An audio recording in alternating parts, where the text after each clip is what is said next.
할렐루야. 예수님의 수제자 베드로 그리고 이방인의 사도 바울은 로마의 제5대 황제 네로의 박해 시기에 순교를 당합니다.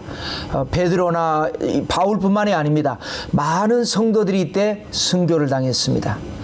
그런데 사도 요한은 이보다 훨씬 뒤에 약 30년 후인 11대 황제 도미티아누스 시대에 순교를 당할 뻔합니다. 그런데 기적적으로 살아남았고 그래서 pat모섬으로 유배를 가게 됩니다. 이때가 되면 이제 요한은 나이가 많은 사람이 되었고 pat모섬 채석장에서 강제 노역에 고통을 당하게 됐습니다. 그럼에도 불구하고 주일날 하나님 앞에 기도하다가 환상을 보게 됩니다.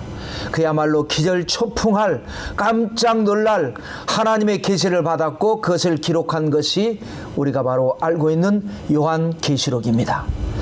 인류 최고의 예언서 요한계시록, 드디어 오늘 1장을 공부하는 것입니다. 감격이 아닐 수가 없고 은혜가 아닐 수가 없습니다. 요한계시록을 공부할 수 있는 것도 하나님께서 주시는 특별한 은혜가 아니면 이루어질 수가 없습니다.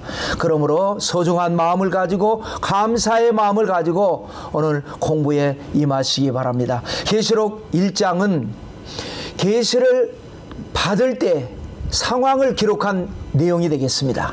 그래서 제목은 예수 그리스도의 계시라 라고 하는 선포의 내용이고요. 부제목이 있다면 요한이 본 예수 그리스도의 모습 10가지 모습, 환상 중에 본 10가지 모습이 되겠습니다. 계시록 1장을 간단하게 6가지로 먼저 정리를 해보면 도표를 보시겠습니다. 1절부터 3절까지는 선언입니다. 계시록 선언. 그리고 4절부터 6절까지는 요한이 계시록을 기록해서 소아시아 7교회에 보내는데, 편지 형식으로 보내는데 안부 인사를 묻는 것이 바로 두 번째 내용이 되겠습니다. 그리고 이제 7절과 8절은 계시록을 한마디로 요약한 예언적 메시지입니다. 그리고 9절부터 11절까지는 네 번째로 설명입니다. 계시를 받을 때의 상황에 대한 설명. 그래서 이 네 가지가 여기까지가 서론적 부분이 됩니다. 그리고 나머지 두 가지가 이제 계시록 1장의 핵심 내용인 환상과 말씀. 그래서 12절부터 16절까지가 환상 내용입니다. 사도 요한은 환상 중에 예수님을 보고 그 예수님의 모습 10가지를 기록을 해놨습니다. 그 다음에 이제 17절부터 20절까지가 요한이 환상을 보고 너무 충격을 받습니다. 너무 놀라버립니다. 그래서 탈진해서 쓰러진 때 주님께서 위로해 주시면서 주신 말씀이 되겠습니다. 여러분, 거듭 말씀드리지만 성경은 한 절 한 절을 읽고 공부하는 방법이 중요합니다. 중요하지 않다고 생각한 9절까지 풀어야 비로소 비밀의 문이 열리는 마지막 퍼즐이 될 수가 있습니다. 이제는 시대적으로 성경이 열렸습니다. 성경이 열렸다라고 하는 말의 의미는 아주 중요한 내용이 되겠습니다. 성경이 열리면서 세상은 점점 재앙이 쏟아집니다. 그러면서 교회와 성도들에게는 점점 더 구원이 가까워지는 것입니다. 성경이 열리는 것이 원인이 돼서 재앙이 많은 것이 아니고 성경이 열리는 현상과 재앙이 임하는 현상이 동시에 이루어진다는 것입니다. 그래서 중요한 것이 뭐냐? 성도의 신앙은 교회 중심의 신앙이 되어야 한다는 것입니다. 왜냐하면 교회는 그리스도의 몸이기 때문에 그렇습니다. 하나님의 언약이기 때문에 그렇습니다. 사람이 생각해서 교회를 세운 것이 아닙니다. 주님께서 말씀하시고 세우신 것입니다. 마태복음 16장 18절에 보면 너는 베드로라 내가 이 반석 위에 내 교회를 세우리니 음부의 권세가 이기지 못하리라 말씀하셨습니다. 여러분, 우리가 너무나 잘 아는 대로 베드로는 영적으로나 인격적으로나 훌륭한 점도 물론 있지만 여러 가지 부족한 점이 많은 사람이었습니다. 그런데 사람들이 나를 뭐라고 하느냐? 뭐 에레미야라고도 하기도 하고, 뭐 침례 요한이 죽었다가 다시 살아났다고도 하고, 여러 사람이 여러 말로 표현합니다. 너희는 나를 뭐라고 하느냐? 할 때에 제자들이 대답을 하지 못하고 있을 때 베드로가 주는 그리스도시요 살아계신 하나님의 아들이십니다 라고 할 때 바요나 시몬아 내가 복이 있다 라고 하시면서 이 신앙 고백 위에 내 교회를 세우신다고 말씀하신 것입니다. 주님의 교회. 여러분, 지금 시대는 말세의 시대입니다. 말세는 미혹의 시대라고 성경은 또 말씀하고 있습니다. 그래서 이단을 비롯해서 잘못된 신앙이나 신념을 가진 사람들이 요한계시록을 그럴듯하게 풀면서 교회를 비방하는 경우가 종종 있습니다. 이는 하나님을 대적하고 하나님의 나라를 무너지게 하는, 그런데 그것이 마치 정의인 것처럼, 그것이 바로 미혹이라고 하는 것입니다. 그래서 우리는 영분별을 올바로 해서 하나님의 말씀을 잘 우리가 분별을 하고 또 영분별도 올바로 해서 교회 생활을 잘 해서 포도나무에 붙은 가지인 것처럼 교회에 붙은 성도로서 열매를 맺어야 할 것입니다. 여러분들이 계시록 공부를 22장까지 다 마쳤을 때에 주님을 사랑하는 마음이 막 새록새록 올라오고, 그리고 교회 생활을 열심히 하게 된다면 계시록 공부를 잘 한 것입니다. 반대로 계시록 공부를 마치고 난 다음부터 이상하게 교회가 멀어지고 예배가 싫어진다, 공부 잘못한 것입니다. 제가 계시록 강의를 하게 된 계기가 바로 이것입니다. 종종 보니까 이단들, 또 아직 딱 이단이라고 정해지지는 않았지만 적지 않은 몇몇 분들이 어처구니 없는 계시록을 해석을 하면서 그것을 가지고 교회를 비방하고 성도를 미혹하는 그런 것을 보면서 올바른 계시록 강의를 해야 되겠다 하고 기도로 준비해서 여러분들과 함께 됐습니다. 자, 계시록 1장 6가지 내용 들어가겠습니다. 첫째로 선언입니다. 선언이란 무엇인가? 널리 펴서 알린다 라는 뜻입니다. 그래서 이 계시록도 모든 사람들에게 알리게 하기 위해서 먼저 선언합니다. 엄청난 하나님의 계시인데 선언이 빠질 수가 없죠. 여러분, 남녀가 결혼을 할 때에도 신랑 신부가 먼저 뭐합니까? 서약을 합니다. 나는 이렇게 사랑하겠습니다. 이렇게 부부의 도리를 지키겠습니다. 서약을 합니다. 그럼 주례자가 어떻게 합니까? 그것을 근거로 해서 성혼이 이루어졌음을 선언합니다. 그때부터 합법적인 부부가 되는 것입니다. 프랑스 혁명이 일어났을 때에도 인권 선언문을 발표했습니다. 그 선언문이 세상에 큰 변화를 가져오게 된 겁니다. 자, 계시록 선언은 어떤 내용인가? 참고로 여러분, 우리가 편지를 보낼 때 일반 편지는 발신자, 보내는 자, 수신자, 받는 자 두 사람 사이에 이제 내용이 있죠. 그런데 계시록은 발신자와 수신자 사이에 인격이 하나 더 들어갑니다. 하나님. 계시자 하나님, 발신자 요한, 수신자 7교회, 그리고 그 7교회를 통한 모든 교회. 자, 그래서 선언을 보면 먼저 계시자에 대한 선언이 있습니다. 1절 보시면 예수 그리스도의 계시라, 이는 하나님이 그에게 주사 반드시 속히 일어날 일들을 그 종들에게 보이시려고 그의 천사를 그 종 요한에게 보내어 알게 하신 것이라. 요한계시록은 어떤 계시라고요? 예수 그리스도의 계시라. 하나님이 주신 계시, 예수님에 대한 계시, 반드시 속히 일어날 일들에 대한 계시. 자, 우리 시대에 무슨 일이 일어나겠는가 하고 방심하면 안 됩니다. 그렇게 되면 어떻게 됩니까? 미련한 5 처녀와 같이 낭패를 당하게 될 것입니다. 반드시 일어날 일이라고 생각하고 미리 기름 준비한 성도들에게 하나님께서 큰 은혜와 축복을 주실 것입니다. 그래서 종들에게 보이시려고 요한에게 알게 하신 것이다. 그래서 실제로 계시록은 요한에게 주님께서 알려주셨고, 그 요한을 통해서 소아시아 7교회에 전달이 되었고, 그 전달된 요한계시록이 온 세상에 전파가 됐습니다. 여러분 이것을 알아야 합니다. 중보자의 원리입니다.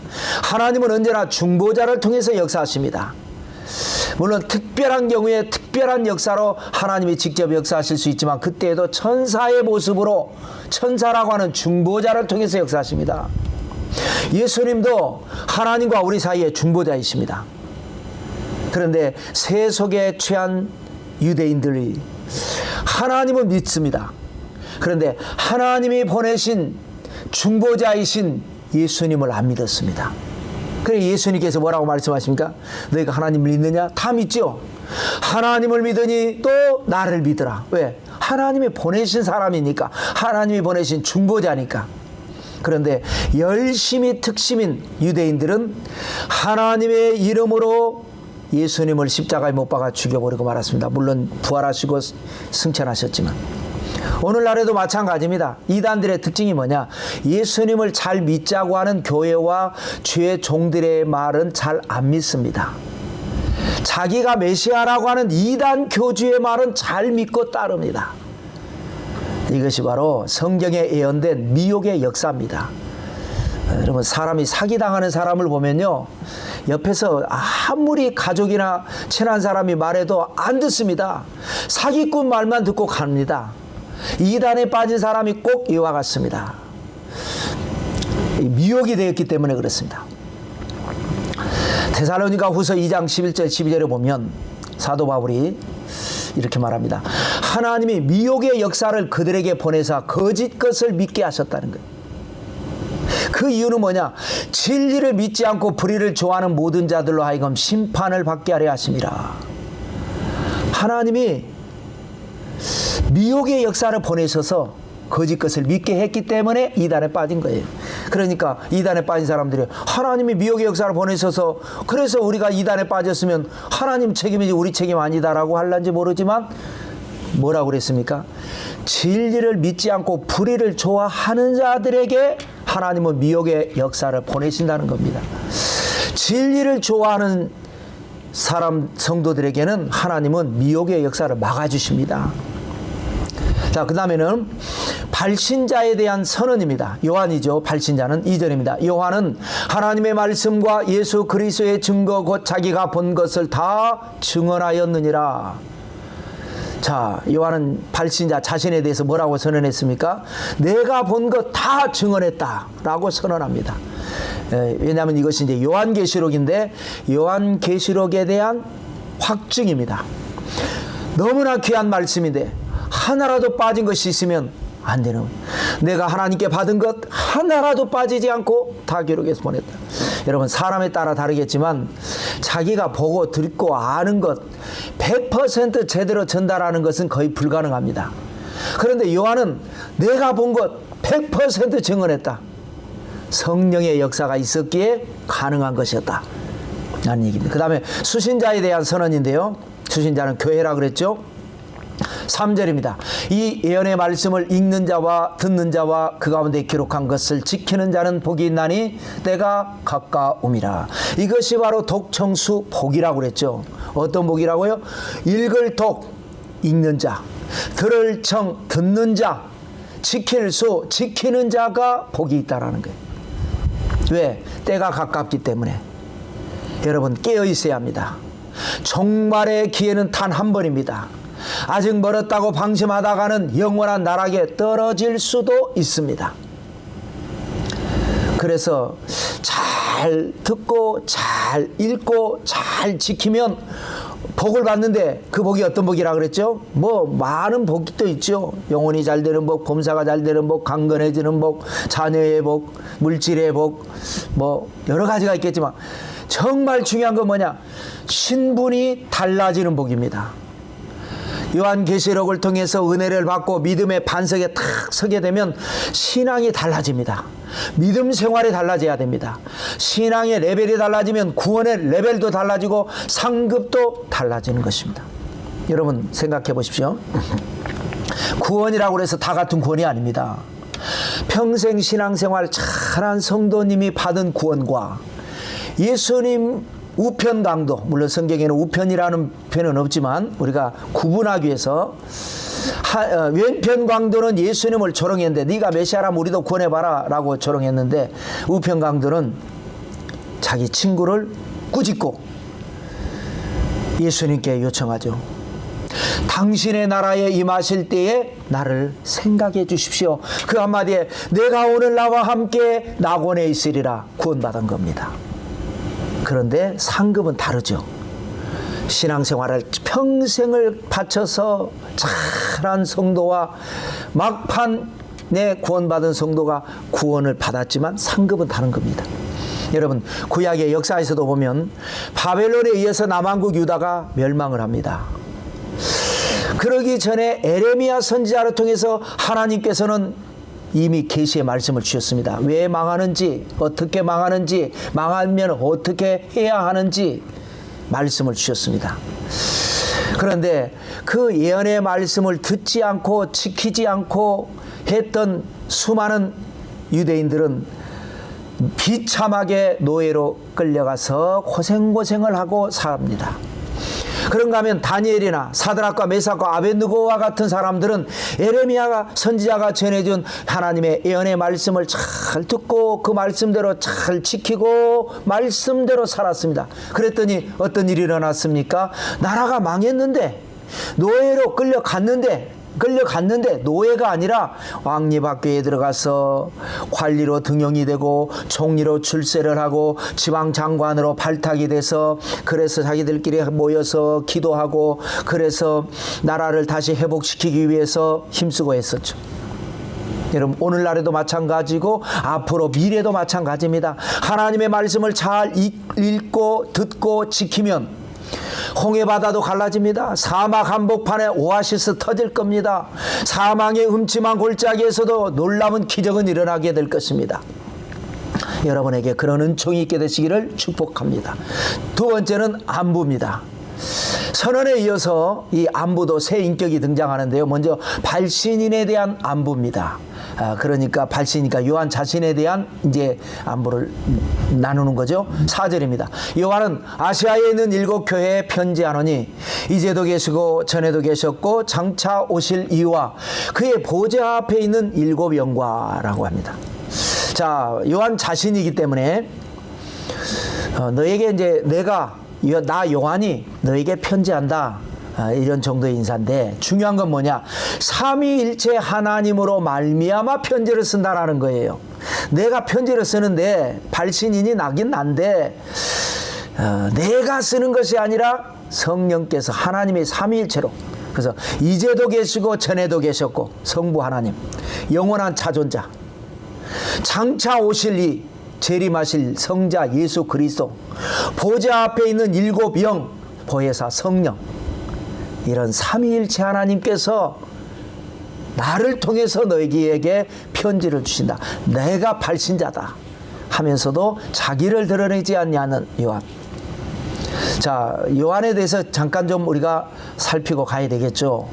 예수님의 12 사도 중에 가장 나이가 젊고 어렸던 제자입니다. 물론 정확한 나이는 알 수 없지만 젊다는 표현보다는 어렸다는 표현이 조금 더 어울릴 그 정도의 나이였을 것입니다. 그래서 가장 사랑을 많이 받았고, 그래서 주님의 일거수일투족을 가장 가까이에서 그리고 가장 많이 목격한 제자가 사도 요한입니다.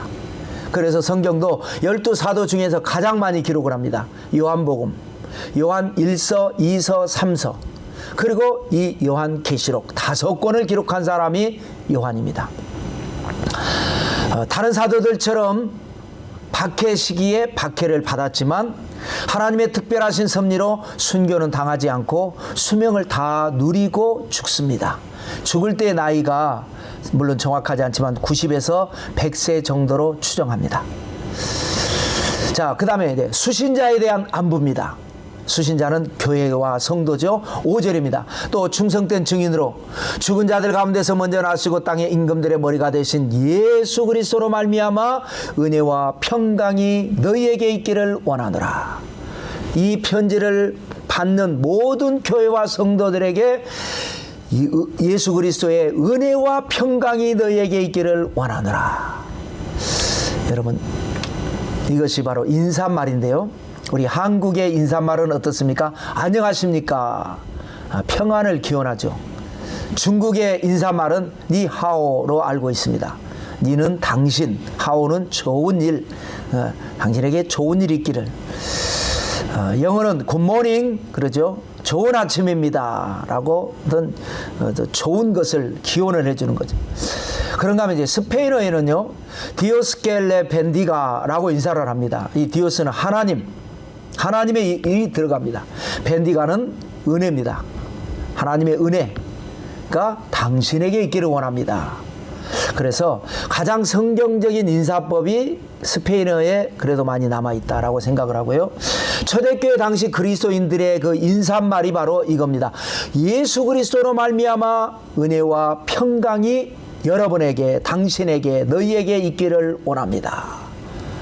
은혜는 하나님이 주시는 좋은 선물입니다. 평강은 그 선물을 받아서 누리고 있는 좋은 상태입니다. 그러니까 은혜와 평강이 넘치는 삶, 이것이 바로 성도에게 보장된 축복의 삶이고, 우리는 만날 때마다 은혜와 평강이 당신에게 있기를 원합니다. 당신의 사업장에, 당신의 가정에, 당신의 자녀들에게 주님께서 주시는 은혜와 평강이 있기를 원합니다. 이런 인사말을 하면 참 좋을 것 같습니다.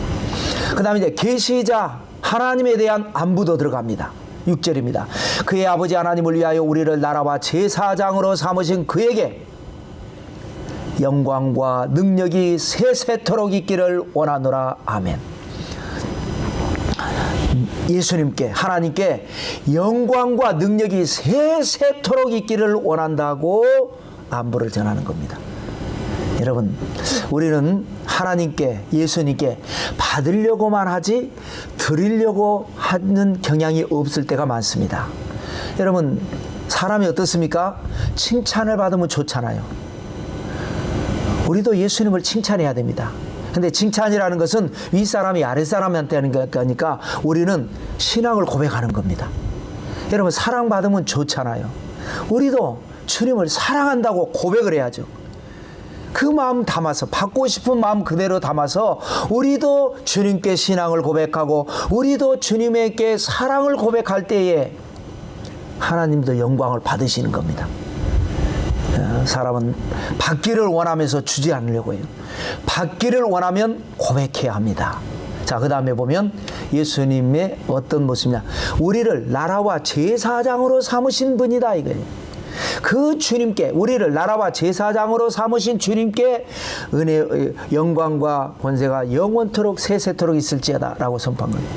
여러분, 우리가 모이면, 성도들이 모이면 그것이 바로 하나님의 나라가 되는 겁니다. 우리를 나라로 삼은 겁니다. 하나님의 나라로. 또 우리가 모여서 예배를 드리면, 예배를 인도하면 우리 인도자가 바로 제사장이 되는 겁니다. 목사는 교회의 제사장입니다. 구역장님은 구역의 제사장입니다. 아버지는 가정의 제사장입니다. 누구가 됐든지 예배를 인도하는 자는 제사장입니다. 그래서 베드로가 다음과 같이 고백을 한 바가 있죠. 베드로전서 2장 9절 이하에 보면 너희는 택하신 족속이요 왕같은 제사장들이요 거룩한 나라요 그의 소유가 된 백성이니 이는 너희를 어두운 데서 불러내어 그의 기이한 빛에 들어가게 하시니에 아름다운 덕을 선포하게 하려 하심이니라. 그 예수님께 영광과 능력이 세세토록 있기를 원한다고 선포한 요한처럼 여러분들도 입만 열면 그런 선포를 하시기 바랍니다. 물론 요한이 원한다고, 영광과 능력이 세세토록 있기를 원한다고 이루어지고 원하지 않는다고 이루어지지 않는 건 아닙니다. 마음을 담은 고백이라는 겁니다. 자, 그래서 정리를 하면 성도에게는 인사를 할 때 예수 그리스도로 말미암아 은혜와 평강이 있을지어다. 메시아이신 예수님께는 영광과 능력이 세세토록 있을지어다. 그리고 발신자 요한은 그 계시자와 그 수신자를 연결시켜주는, 나는 요한이다, 나는 중보자다. 자, 세 번째 애언입니다. 요한계시록 전체 애언에 대한 한마디 요약이라고 할 수가 있습니다. 7절입니다. 볼지어다 그가 구름을 타고 오시리라. 각 사람의 눈이 그를 보겠고 그를 찌른 자들도 볼 것이요 땅에 있는 모든 족속이 그로 말미암아 애곡하리니 그러하리라. 아멘. 자, 한마디로 뭐라 그래요? 예수님 다시 오신다는 겁니다. 재림입니다. 2000년 전에 초림하신 예수님께서 반드시 내가 다시 오신다고 약속하시고 가셨습니다. 그것을 믿고 기다리는 신앙이 바로 참된 신앙입니다. 그런데 어떻게 오신다고 해요? 구름을 타고 오시리라. 구름은 성경적으로 세 가지 의미와 상징이 있습니다. 하나는, 구름은 하나님의 임재와 언약을 상징합니다. 하나님의 임재, 하나님의 영광. 모세가 시내산에서 십계명 받을 때 성경은 뭐라고 기록합니까? 빽빽한 구름이 산 위에 있더라. 또 구름이 회막을 덮이고 야훼의 영광이 성막에 충만하더라. 그러니까 성막에 구름이 가득한데 그것이 야훼의 영광이 가득하더라는 거예요. 그런가 하면 두 번째로, 구름은 많은 성도 혹은 많은 무리를 의미하기도 합니다. 에스겔서 38장에 보면 포로로 잡혀가면서 이스라엘 땅이 황폐해집니다. 그런데 나중에 이제 포로에서 돌아올 때 많은 백성들이 돌아와서 구름같이 땅을 덮으리라고 말씀합니다. 그리고 세 번째, 구름은 하나님의 언약 혹은 언약의 성취를 의미합니다. 노아 홍수 이후에 하나님께서 노아에게 뭐라고 말씀하셨습니까? 내가 내 무지개를 구름 속에 두었나니 이것이 나와 세상 사이의 언약의 증거니라. 구름 속에 두신 언약. 그래서 구름을 타고 오시리라 라고 하는 이 말씀이 뭡니까? 인류 구원을 위한 하나님의 언약의 성취를 위해서 많은 성도들과 함께 하나님의 영광으로 오시는 것, 이것이 바로 예수 그리스도의 재림이라고 하는 것입니다. 중요한 것은 각 사람의 눈이 재림하시는 주님을 보게 될 것이다. 여러분, 그래서 말세가 되면 메시아가 어디에 나타났다, 여기 있다, 저기 있다 해서 가지 말라는 거예요. 필요가 없다라는 거예요. 물론 초림 2000년 전에 처음 오셨을 때는 고운 모양도 없고 풍채도 없고 십자가에서 죽으시기 위해서 베들레헴 마구간에 조용히 오셨지만, 재림하실 때는 만왕의 왕으로 만주의 주로 메시아로 오시기 때문에 모든 사람들이 보는 중에 만천하에 드러나게 되실 거라는 거예요. 하늘과 땅이 열려있게 될 것입니다. 그래서 그를 찌른 자들도 볼 것이요, 예수님을 찌른 자는 이미 죽었습니다. 2000년 전에. 그러니까 이게 이제 한마디로 모든 죽은 자들을 의미하는 거야. 예수님이 재림하실 때는 죽은 자들도 보고, 그 다음에 땅에 있는 모든 족속이 애곡하는, 이건 모든 살아있는 사람들도 예수님의 재림을 보고. 그런데 문제는 뭐냐?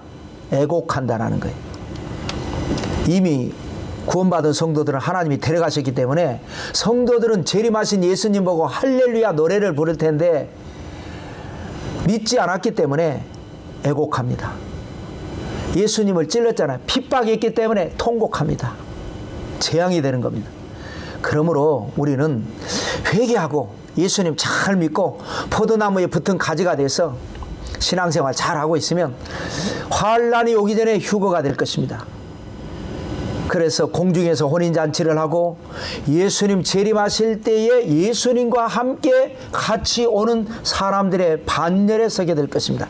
그래서 요한계시록 공부가 중요한 것입니다.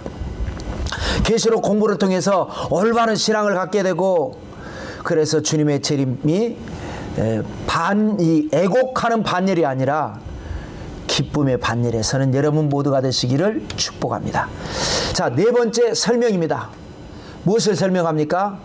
계시를 받을 때의 상황에 대한 설명이 필요합니다. 필요하니까 지금 설명하는 거예요. 필요치 않으면 설명 없이 넘어가는데 왜 필요하는가? 자, 9절을 보시면 나 요한은 너희 형제요 예수의 환난과 나라와 참음에 동참하는 자라. 하나님의 말씀과 예수를 증언하였으므로 말미암아 반모라 하는 섬에 있었더라. 여러분, 지금 세월이 많이 지난 겁니다. 요한이 그 예수님 당시에 어렸던 요한이 아주 노인 할아버지가 되셨습니다. 그러다 보니까 교회는 계속해서 많은 새신자들이 늘어나고 있습니다. 그래서 사도 요한을 기억하는 사람들이 줄어들고 있습니다. 물론 기억하는 사람도 있겠지만, 그래서 설명이 필요한 겁니다. 요한이 누구지? 야, 이 계시록을 보내왔는데 이 사람 누구야? 이럴 수가 있습니다. 그래서 나 요한은 너희 형제다. 박해자도 아니고 이단도 아니고 너희 형제다. 이제 그러면 요한이 누구예요? 우리 형제라는데, 그러면 요한을 기억하는 성도들이 이제 추가로 설명을 하겠죠. 그 다음에 뭐라 하는가?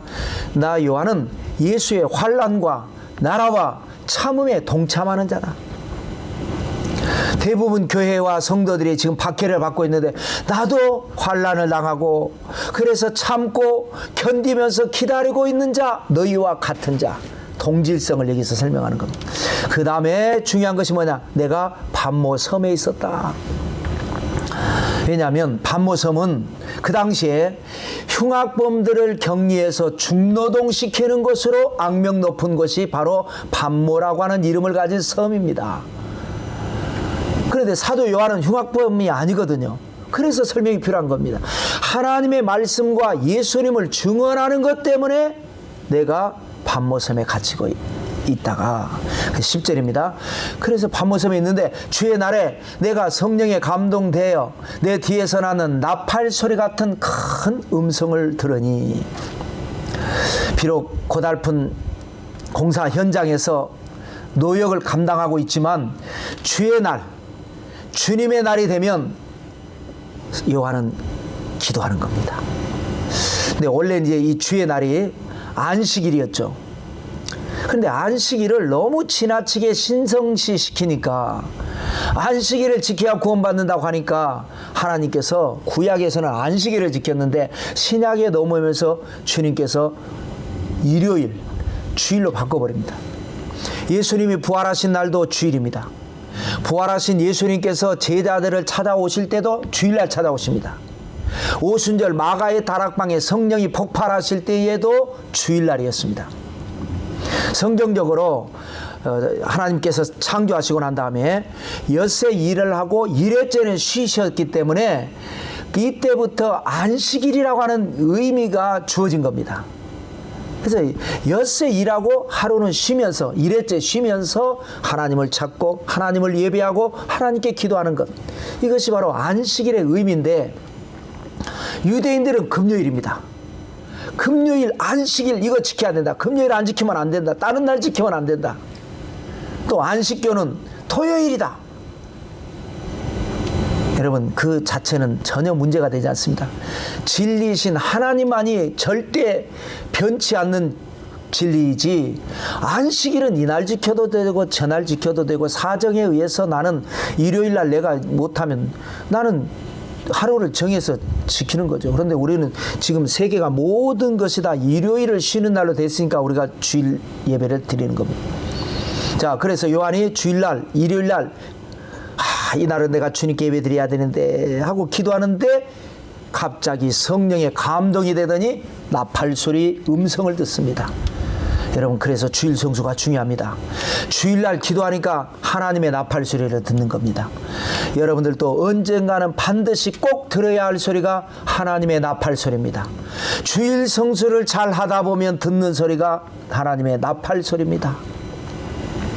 데살로니가전서 4장 16절 이하에 보면 주께서 호령과 천사장의 소리와 하나님의 나팔 소리로 친히 하늘로부터 강림하시리니 그리스도 안에서 죽은 자들이 먼저 일어나고 그 후에 우리 살아남은 자들도 그들과 함께 구름 속으로 끌어올려 공중에서 주를 영접하게 하시리니 그리하여 우리가 항상 주와 함께 있으리라. 여러분, 엄청난 축복의 말씀입니다. 하나님의 나팔 소리를 들으면 어떤 일이 일어납니까? 죽은 자들이 살아나 버립니다. 부활의 기적입니다. 그래서 평상시에는 하나님이 나팔 소리 안 부십니다. 마지막 때 결정적인 순간에 나팔 소리가 들리면 죽었던 모든 사람들이 살아나 버립니다. 또 살아서 나팔 소리를 듣는 자들은요, 구름 속으로 끌어 올라갑니다. 휴거의 축복입니다. 그리고 이 나팔 소리를 못 들으면 휴거가 안 되는 겁니다. 그리하여 항상 주와 함께 있으리라. 천국의 축복입니다. 나팔 소리를 들은 자들은 죽었던 사람이 살아나서 주님께 올라가고, 살아있는 사람은 휴거가 돼가지고 주님께로 가서 영원히 하나님과 함께, 주님과 함께 천국의 축복. 나팔 소리가 이렇게 중요한 겁니다. 그런데요, 여러분, 나팔 소리는 듣고 싶다고 해서 아무나 듣는 소리가 아닙니다. 듣는 사람이 있고 못 듣는 사람이 있습니다. 그는 모릅니다. 어떤 사람은 듣고 어떤 사람이 못 듣는지 아무도 모릅니다. 그때 가봐야 합니다. 왜 어떤 사람은 듣고 어떤 사람은 못 들을까요? 여러분, 한때 우리나라에서 인기 직종 가운데 병아리 감별사라는 게 있었습니다. 참으로 가난했던 시절에 이 알에서 깨어난 병아리를 잡아서 옮기면서 암수를 구별하는 겁니다. 그래서 암놈은 이쪽으로, 순놈은 이쪽으로. 그것이 오늘날 전 세계 양계의 업을 발전시킨 계기가 됐습니다. 근데 보통 사람들은 만져봐고 들여다봐도 암수를 구별을 잘 못하는데, 감별사들은 탁 만져보면 암수를 구별하는 거예요. 여러분, 병원 가면 혈관 주사를 놔줘야 되는데, 간호사분들 가운데서 어떤 분은 혈관 주사를 한 번에 정확하게 아프지 않게 탁 찾아서 찌르는 간호사가 있는가 하면, 이 혈관을 잘 못 찾아가지고 두 번, 세 번 아프게 막 찔러대는 분도 있습니다. 또 신앙생활도 마찬가지입니다. 하나님의 음성을 듣는 사람이 있고 못 듣는 사람이 있습니다. 나팔 소리를 분별하는 사람이 있고 못 분별하는 사람이 있습니다. 그래서 영적인 훈련이 필요한 겁니다. 예배 생활, 기도 생활, 말씀 생활을 통해서 하나님의 음성 듣는 훈련. 자, 11절에 보시면 이르되 내가 보는 것을 두루마리에 써서 에베소, 서머나, 버가모, 두아디라, 사대, 빌라델피아, 라오디게아 등 7 교회에 보내라 하시기로. 그래서 이 7 교회가 요한계시록에 이제 아주 중요한 역할을 차지하고, 이 7 교회는 모든 교회를 대표하는 대표성입니다. 다음 주부터 이제 7 교회 공부할 때 또 차근차근 공부하도록 하겠습니다. 다섯 번째는 환상입니다. 12절부터 16절까지 5계절의 계시록 1장의 핵심 내용인 사도 요한이 환상 중에 본 예수 그리스도의 10가지 모습입니다. 주님은 과연 어떤 모습으로 우리를 기다리고 계시고 우리를 찾아오실 것인가? 여기에 언급된 이제 주님의 10가지 모습 중에서 몇 가지는 다음 주에 이제 계시록 2장, 3장 7 교회에 보낸 편지 내용에 언급이 되는 것이 있습니다. 예수님은 어떤 분이시다, 어떤 지금 모습을 하고 계신다 라고 하는 언급이 있습니다. 그만큼 이 예수님의 모습이 중요하다라는 의미죠. 여기에서 나오지만 2장, 3장에 또 나옵니다. 그래서 잘 살펴보시고 이게 어떤 의미가 있는가, 이 은혜를 받으시면 여러분에게도 주님께서 이런 모습으로 찾아오실 것입니다. 자, 이 5절을 먼저 읽어보겠습니다. 계시록 1장 12절부터 보면 몸을 돌이켜 나에게 말한 음성을 알아보려고 돌이킬 때에 7 금촛대를 보았는데, 촛대 사이에 인자 같은 이가 팔에 끌리는 옷을 입고 가슴에 금띠를 띠고 그의 머리와 털의 희기가 흰 양털 같고 눈 같으며 그의 눈은 불꽃 같고 그의 발은 풀무불에 단련한 빛난 주석 같고 그의 음성은 많은 물소리와 같으며 그의 오른손에 7 별이 있고 그의 입에서 좌우에 날선검이 나오고 그 얼굴은 해가 힘있게 비치는 것 같더라. 자, 첫 번째 모습은 7 금촛대 사이를 거니시는 주님의 모습입니다. 7 금촛대는 조금 이따 또 설명이 나오지만 7 교회를 말합니다. 주님은 어디에 계시는가? 십자가에서 죽으시고 부활 승천하셔서 하나님 보좌 우편에 앉아 계신다 라고 우리가 그렇게 알고 있습니다. 그곳에서 무엇을 하고 계십니까? 우리가 영원히 거할 영원한 천국을 준비하고 계신다고 말씀하셨습니다. 요한복음 14장 1절로 3절에 보면 너희는 마음에 근심하지 말라. 하나님을 믿으니 또 나를 믿으라. 내가 너희를 위하여 거처를 예비하러 가노니 가서 너희를 위하여 거처를 예비하면 내가 다시 와서 너희를 내게로 영접하여 나 있는 곳에 너희도 있게 하리라. 그것이 바로 주님이 천국을 준비하고 계십니다. 자, 그러면서도 보좌 우편에 계시면서도 주님은 얼마나 자애로우신지 교회가 걱정이 돼서 가만히 있지 못하시는 거예요. 그래서 성령을 통해서 지금도 교회 가운데 계신다라는 거예요. 일곱 금촛대라고 하는 일곱 교회 사이를 거닐고 계시는, 살피고 계시고 보호하고 계시고 지켜보고 계시는 주님의 모습, 이것이 첫 번째 모습이고, 두 번째 모습은요, 발에 끌리는 옷을 입고 계신다고 말씀합니다. 발에 끌리는 옷은 뭐냐? 제사장을 의미합니다. 그러니까 주님은 우리의 영원한 대제사장으로 교회 가운데 계십니다. 제사장의 역할은 크게 두 가지입니다. 하나는 성도들의 예배를 하나님께 드리는 것, 이게 제사장이 하는 겁니다. 그래서 영광을 받으신 하나님께서 복을 주시면 그 복을 받아서 성도들에게 선포하는 겁니다. 예배를 드리고 복을 선포하는 것, 이게 제사장이 하는 일입니다. 그러니까 예수님께서 발에 끌리는 옷을 입고 교회 가운데 계시는 거 뭐냐? 교회 예배를 하나님께 올리고 하나님의 축복을 교회에 선포하고 성도들에게 선포하는 거, 지금도 그렇게 하고 계신다는 거예요. 성령을 통해서. 자, 세 번째 모습은요, 가슴에 금띠를 띄었다. 절대적인 힘과 권세를 의미합니다. 금은 왕권을 상징하지 않습니까? 여러분, 성경에는요, 세상은 눈에 보이는 것이 다가 아닙니다. 눈에 보이지 않는 가운데 영적으로 전쟁이 일어나고 있는 겁니다. 전쟁은 언제나 승자와 패자로 갈리게 됩니다. 승자는 생명과 희망을 얻습니다. 패자는 죽음과 절망입니다. 주님께서 가슴에 이 금띠를 둘렀다. 이건 뭐냐? 100% 승리를 보장하는 영적인 권세를 보여주는 겁니다. 그래서 우리 성도에게도 허락하시는 능력, 우리가 주님을 바라보면 주의 권세, 내 권세, 주님의 능력, 내 능력. 네 번째 모습은 머리 위와 털의 희기가 흰 양털 같고 눈 같다고 그랬습니다. 순결하신 예수 그리스도, 깨끗한 흠이 없으신 예수 그리스도, 좋으신 예수 그리스도, 참 좋으신 예수 그리스도. 뭐 더 이상 설명이 필요 없습니다. 예수님의 다섯 번째 모습은 뭐냐? 그의 눈은 불꽃 같고 그랬습니다. 여러분, 종말의 심판에 대한 주님의 단호한 모습을 여기서 설명합니다. 교회와 성도들에게는 한없이 자애로우십니다. 용서하시고 허물을 덮어주시고, 그러나 하나님을 대적하는 사탄과 그의 추종자들에게는 무섭게 폭발하십니다. 눈에서 불꽃이 튀어버립니다. 얼마나 무서운지 모릅니다. 죄는 용서하시지만 성령을 회방하는 것, 하나님을 대적하는 건 용서가 안 되는 것. 그 다음에 여섯 번째 주님의 모습은 발에 대한 모습입니다. 발은 풀무불에 단련한 빛난 주석과 같다. 발은 활동하지 않습니까? 너무 많이 고생을 해가지고 아주 그냥 굳어져 버렸다는 거예요.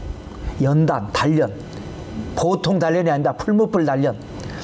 히브리서 2장 16절에 보면 예수님에 대해서 이런 말씀하십니다. 그가 시험을 받아 고난을 당하셨은즉 시험 받는 자들을 능히 도우실 수 있느니라.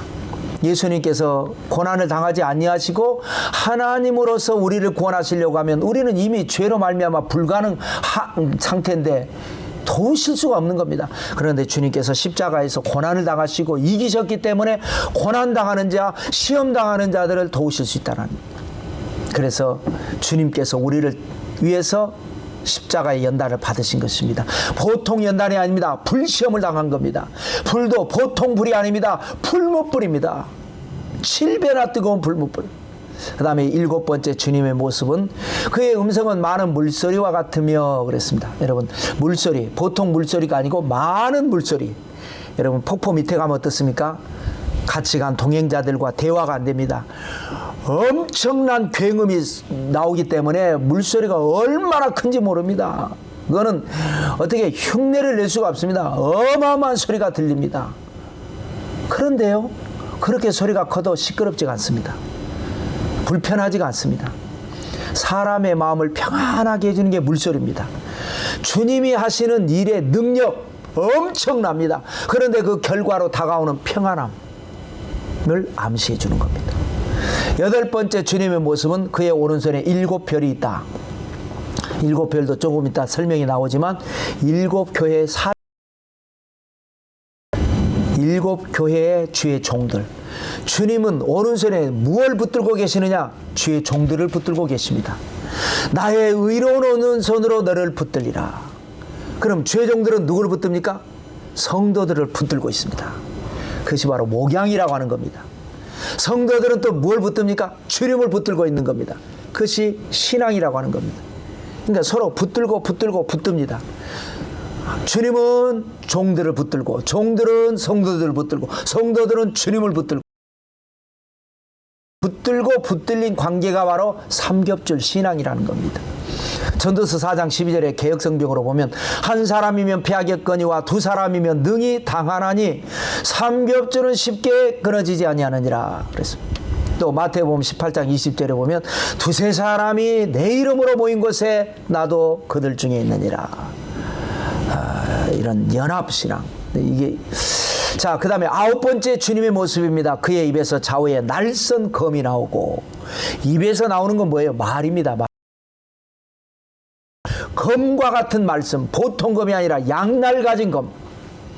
얼마나 예리한지 말씀을 듣는 성도들의 혼과 영과 관절과 골수를 찔러 쪼개가지고 막 병을 치료하고 문제를 해결하고 영혼을 소생케 하는 역사. 이것이 바로 주님의 입에서 나오는 말씀의 검. 하나님의 말씀은 살았고 능력이 있어 좌우에 날선 어떤 검보다도 예리하여 혼과 영과 관절과 골수를 찔러 쪼개기까지 하며 말씀하셨습니다. 그 다음에 이제 마지막 10번째 주님의 모습은 그런 해가 힘있게 비치는 것 같더라. 최후의 대승리를 암시하는 겁니다. 해가 힘있게 비치는 것 같지. 서광이 비친다 그러죠. 캄캄한 어둠에 있었는데 이 세상은 사탄이 공중권세 잡고 있으면서 성도들의 영혼을 도적질하고 죽이고 멸망시키고 시험 들게 하고 어렵게 하고 병들게 하고 괴롭게 하면서 우리가 지는 것 같은데 주님의 얼굴에 해가 쫙 비치는 것 같으면서 이야, 승리는 내 것이다 라고 하게 될 것입니다. 주님의 승리가 바로 성도의 승리요 교회의 승리가 되는 겁니다. 자, 오늘의 마지막 6번째 말씀입니다. 자, 히브리 사람들은요, 하나님을 보면 안 된다라고 합니다. 보면 죽는다. 너무나 영광스러운 분이기 때문에 죄 가운데 있으면서 하나님의 영광을 보면은 죽을 수 있다. 그래서 요한도 환상에 너무 충격적인 환상을 보고 놀래서 쓰러져서 탈진해 버립니다. 그럴 때의 모습 17절입니다. 내가 볼 때에 그의 발 앞에 엎드러져 죽은 자 같이 되매 그가 오른손을 내게 얹고 이르시되 두려워하지 말라 나는 처음이요 마지막이니 라고 말씀합니다. 내가 볼 때 주님을 본 겁니다. 형언할 수 없는 하나님의 모습을 본 겁니다. 그래서 그의 발 앞에 엎드러져 죽은 자 같이 돼버린 거예요. 여러분, 이것이 모습입니다. 주님을 만나면요 죽어야 합니다. 옛사람이 죽고 내 자아가 죽어야 합니다. 그것이 바로 그럴 때에 또 성령의 역사가 일어나고 기적이 일어나는 겁니다. 그런데 신비주의적인 그런 것을 가진 이단이나 또 신비주의자들은 자기가 막 주님을 만났다고 하면서 나를 죽이는 것이 아니라 남을 죽입니다. 막 정죄하고 판단하고. 그렇지 않습니다. 주님을 본 사람, 은혜를 받은 사람이 꼬꾸라지고 깨어지고 변화되는 것. 그래서 요한이 쓰러져 있으니까 예수님께서 또 직접 오십니다. 그리고 안수기도를 해주십니다. 오른손을 내게 얹고 이르시되, 안수기도죠. 뭐라고 말씀하시냐? 두려워하지 마라. 그렇습니다, 여러분. 세상이 두려운 것으로 가득 차 있습니다. 그러나 주님과 함께하는 성도는 아무것도 두려워할 것 없습니다. 왜? 책임져 주시기 때문에 그렇습니다. 18절입니다. 내가 전에 죽었었노라 볼지어다 이제 세세토록 살아있어 사망과 음부의 열쇠를 가졌노니. 내가 전에 죽었었노라. 십자가 사건을 언급한 거죠. 내가 전에 죽었지 않느냐. 요한이 알고 있잖아요. 그런데 이제 세세토록 살아있다, 부활했다라는 것을 언급하고, 그리고 그냥 살아있는 것이 아니라 사망과 음부의 열쇠를 가지고 있다. 사탄의 권세를 정복했다는 거예요. 19절입니다. 그러므로 내 본 것과 지금 있는 일과 장차될 일을 기록하라. 이것이 이제 요한계시록입니다. 그래서 세 가지로 보는 거죠. 먼저 뭘 기록하라고요? 내가 지금 본 거.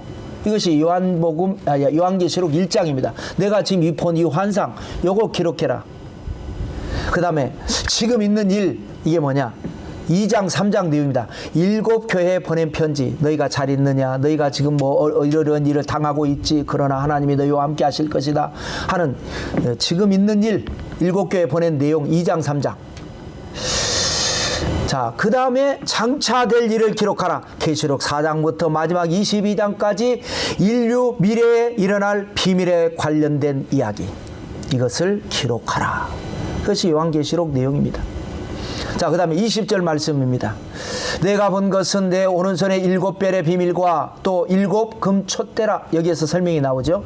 7 별은 7 교회의 사자요 7 촛대는 7 교회니라. 자, 7 별이 뭐라고요? 주의 종들을 말합니다. 7 교회의 사자. 그래서 주님께서 오른손으로 붙들고 계시는,